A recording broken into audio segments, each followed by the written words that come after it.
Vijayawada news BTV ప్రేక్షకులందరికీ నమస్కారం. నేను మీ జర్నలిస్ట్ వెంకట్ని. మరి ఈ నెల 3వ తేదీ నుంచి 12వ తేదీ వరకు కూడా దసరా మహోత్సవాలు ఘనంగా జరుగుతున్నాయి. అన్ని శాఖల అధికారులు దసరా మహోత్సవాల్ని బ్రహ్మాండంగా జరిపేందుకు ఎవరి ప్రయత్నాలు వాళ్ళు చేస్తున్నారు. అందులో భాగంగా ముఖ్యమైన శాఖ ఏదైనా ఉందంటే పోలీస్ శాఖ.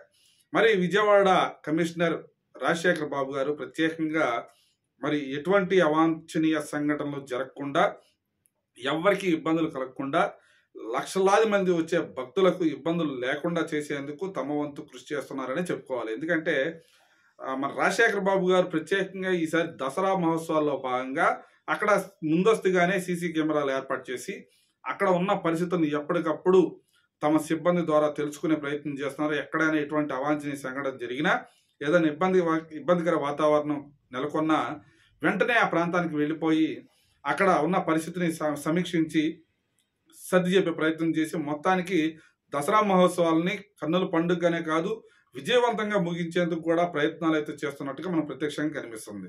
ఇప్పుడు స్వయంగా ఆయనే దసరా మహోత్సవాల్లో భాగంగా అన్ని ప్రాంతాలను సందర్శించి దాదాపు అక్కడ ఉన్న భక్తులందరి దగ్గర వివరాలు సేకరిస్తున్నారు. అదేవిధంగా తమ సిబ్బంది ఎలా పనిచేస్తున్నారు ఏంటనేది ఎప్పటికప్పుడు మరి వాచ్ చేస్తున్నారని చెప్పుకోవాలి.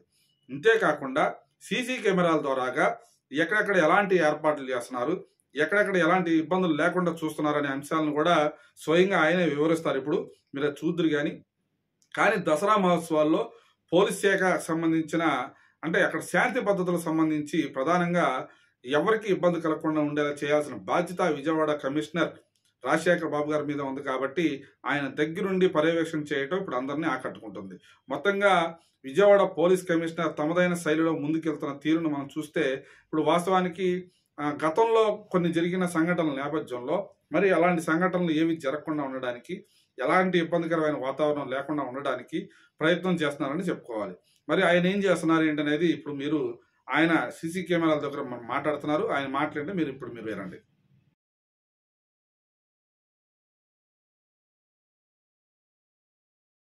మీరు చూస్తే మనకు 150 కెమెరాస్ ఉన్నాయి. సో 150 కెమెరాస్ ఈ కంట్రోల్ రూమ్కి అనుసంధానం చేయబడినాయి. సో ఇక్కడ కంట్రోల్ రూమ్లో నుంచి సిబ్బంది అక్కడ చూస్తూ ఏదైనా ఇష్యూస్ ఉంటే ఇమ్మీడియట్గా మనకి ఇక్కడ నుంచి ఒక మైక్ సిస్టమ్ ఉంది. సో 150 ప్లేసెస్కి కూడా ఇక్కడి నుంచి సందేశాలు మనం ఇవ్వడానికి అవకాశం ఉంటుంది. సో అంటే ఒక పబ్లిక్ అడ్రస్ సిస్టంలో ఒక అనౌన్స్మెంట్ అనేది ఇవ్వడానికి అవకాశం ఉంటుంది. అదేవిధంగా అక్కడ మీరు చూస్తే సెట్ ఉంది. సో విహెచ్ఎఫ్ మ్యాన్ ప్యాక్ నుంచి కూడా అక్కడ అలర్ట్ చేసేసి మీరు అక్కడ రద్దీ ఎక్కువగా ఉంది, లేదంటే మీరు సరిగ్గా ఉద్యోగం చేయట్లేదు అనేది చెప్పడానికి అవకాశంగా అక్కడ మనకు మ్యాన్ ప్యాక్ విహెచ్ఎఫ్ సెట్ ఉంది. సో విహెచ్ఎఫ్ సెట్ వచ్చేసేసి ఒకటి, రెండోది వచ్చేసేసి ఇక్కడ పబ్లిక్ అడ్రస్ సిస్టమ్. తర్వాత ఎవరైనా పిల్లలు తప్పిపోయిన వాళ్ళందరూ ఇక్కడికి వస్తే ఇమీడియట్గా ఈ కెమెరాల్లో చూసేసి ట్రేస్ చేయడం జరుగుతుంది. ఇప్పటివరకు 6 మెంబర్స్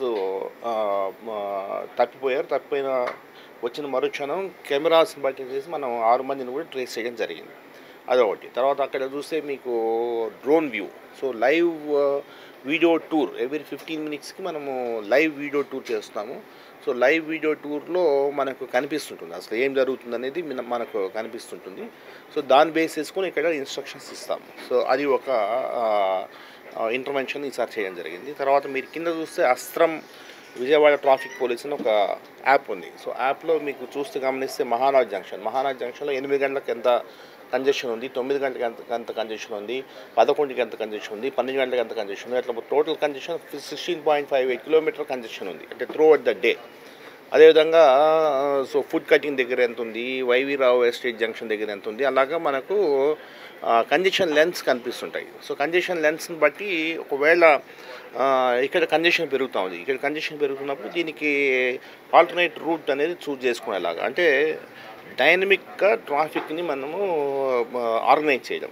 సో అది ఈసారి మనం అస్త్రం యాప్ను ఉపయోగించుకొనేసి విజయవాడ సిటీ ట్రాఫిక్ని కనకదుర్గమ్మ అమ్మవారి ఉత్సవాల సందర్భంగా ఇది ఒక ఇంటర్వెన్షన్ ఈసారి చేయడం జరిగింది.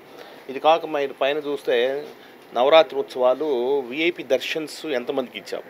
సో ఈరోజు టుడే 1503 మందికి విఐపి దర్శన్స్ ఇచ్చాము.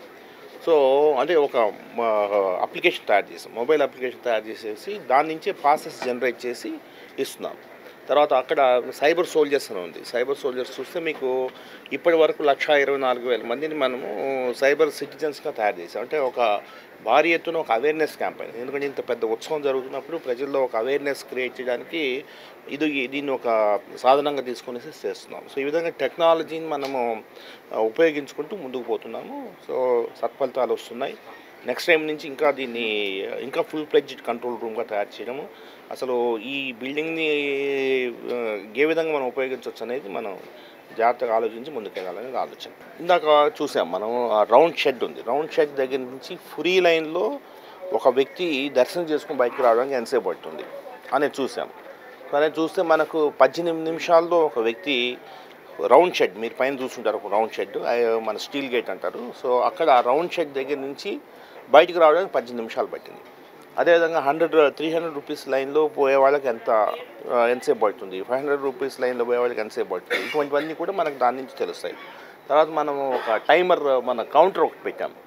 సో ఎంత ఫుట్ఫాల్ ఉంది, ఎంతమంది వస్తున్నారు, ఇందాక చూస్తే ఇందాకటి వరకు మనకు 44,000 మంది దర్శనం చేసుకున్నారు. సో ఫుట్ఫాల్ కౌంటింగ్ కూడా ఇక్కడి నుంచి జరుగుతుంది. సో అది ఒక టెక్నాలజీని ఉపయోగించేసి అది ఒక ఇంటర్వెన్షన్ చేస్తున్నాం. తర్వాత కొంత మా దగ్గర మెగా ఫోన్స్ ఉన్నాయి, బెల్ హెలర్స్ ఉన్నాయి. సో మెగా ఫోన్స్, బెల్ హెలర్స్ నుంచి ఆటోమేటెడ్ వాయిసెస్ వచ్చేటట్టు కొన్ని తయారు చేస్తున్నాము. ఆటోమేటెడ్ వాయిస్, ఎందుకంటే పోలీస్ వాళ్ళు అరిచరిచి ఇబ్బంది అయిపోతుంది, అలసిపోతున్నారు. అలా కాకుండా కొంత ఆటోమేటెడ్ వాయిసెస్ తయారు చేసేసి వాళ్ళకి ఇవ్వడం జరుగుతుంది. సో ఈ విధంగా కొన్ని ఇంటర్వెన్షన్స్తో మనం టెక్నాలజీని గట్టిగా ఉపయోగిస్తే మనకి ఆర్గనైజింగ్ కొద్దిగా ఈజీ అవుతుంది అనేది ఆలోచన. సో రోజు రోజుకి రద్దీ పెరుగుతున్న సందర్భంలో ముఖ్యంగా మూలా నక్షత్రం రోజున మనకు చాలా ఎక్కువ భక్తులు దర్శనానికి తరలి వచ్చే అవకాశం ఉన్న నేపథ్యంలో మనము ఆ రోజు కొన్ని హోల్డింగ్ ఏరియాస్ ఎక్కువ పెంచుకునేసి పబ్లిక్ అడ్రస్ సిస్టమ్స్ ఎక్కువ పెట్టాము. కొన్ని అవసరమైతే కొన్ని స్క్రీన్స్ పెట్టాము. సో ఆ రోజు కొంత ఎక్కువ ఫోర్స్ ఉపయోగించడము, దానివల్ల మనకు కొంత ఈసారి ముఖ్యంగా ఎగ్జిట్లో స్టాగ్నేట్ కాకుండా వాళ్ళని పుష్ చేయాలి. సో ఎగ్జిట్ని క్లియర్ చేస్తుంటాము, కంటిన్యూస్ ఎగ్జిట్ క్లియర్ చేస్తుంటాం. ఇటువంటివన్నీ కూడా అంతకు మునుపు మనకు ఉన్న అనుభవాల దృష్ట్యా కొంత జాగ్రత్తగా ఈసారి పక్క ప్లాన్ చేస్తున్నాం.